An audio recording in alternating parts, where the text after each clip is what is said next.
Hi, my name is West Ramsey. I'm a local independent underground film actor, also a photographer. So yeah, projects I've done recently. I just did a film called Portland Grad, a feature film that's been in the process for about a year and a half. I played a reporter in that. Nice scene throughout the film. Did a local play called Terror at Angel's Horn back in August.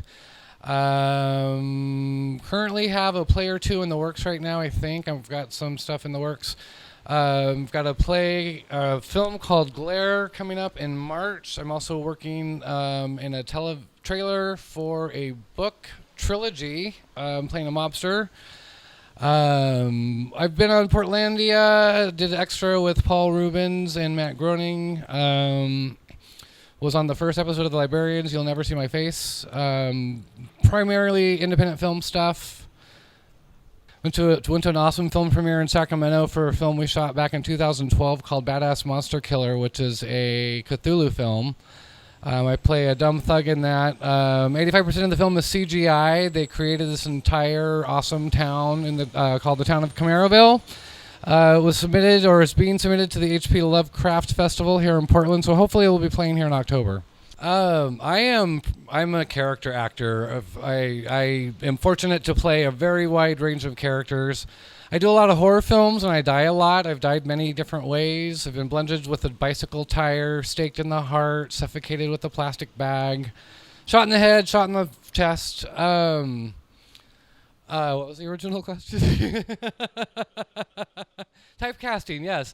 I get cast a lot of times I've done a lot of short films as a quirky lead love interest, kind of out there characters. I played a lot of mean characters, thugs. Played a scientist in a film. I played the lead in that. It was kind of awesome. I was talking to myself, trying to figure out who I was. Let's see what else. I've been cast twice as reporters in Portland. I'm playing a mobster coming up soon. One of the last films I did was a sci-fi film. I was just the very nice, happy-go-lucky office coworker. So I get a nice variety, which is fun. It keeps things interesting. It also allows me to do a lot of films because I do a lot of 1 and 2 day shoots and feature films when people are working for 2 and 3 weeks. So it works with my schedule because I have a job too. So. I started acting when I was a little kid. I always wanted to be an actor. I think I primarily wanted to do film, but then I kind of discovered theater and got sidetracked in theater. I did some theater in school. High school, we didn't really have a theater department, but we did Kiss Me Kate my senior year, and I played Harrison Howell in that. I went to college, started taking an acting class, hooked up with a murder mystery group, and did audience interaction participation murder mysteries that were a lot of fun. My first community theater production was in a little town called Volcano outside of Sacramento up in the foothills in the Gold Country. And I played Charlie Brown in You're a Good Man, Charlie Brown. I was typecast and literally had that reputation in the county for years. It's like, why is Charlie Brown digging weeds on the side of the road? Because Charlie Brown has to work.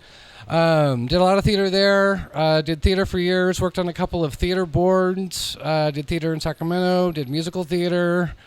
Then one day a friend was talking to her on the phone and she was getting ready to play a zombie in a film, and I invited myself to go with her, and I haven't stopped doing film since. I think that was 2007. I've done over 50 independent films, mixture of independent feature films, short films, done music videos, worked with Red Fang, a local heavy metal band, Iron Reagan, another heavy metal band with Whitey McConaughey, which is a local film guy who does great work. Yeah, there we go.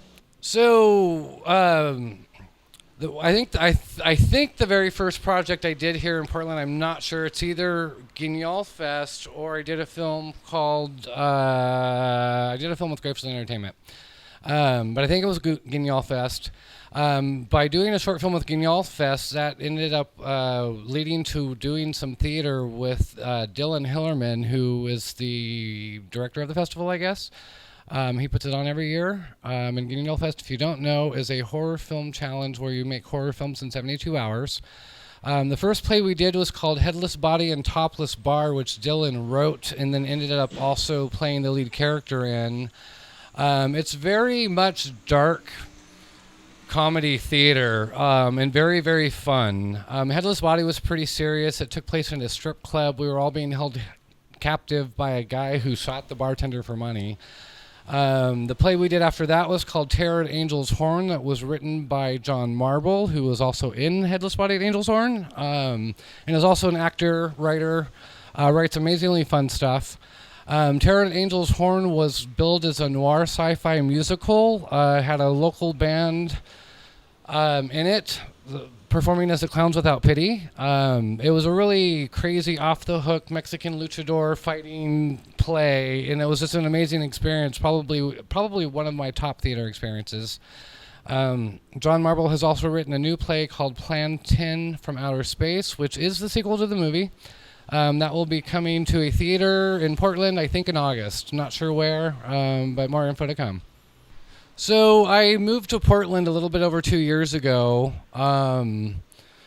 in part because I was told before I moved here that there was tons of film here and I can make a living at it.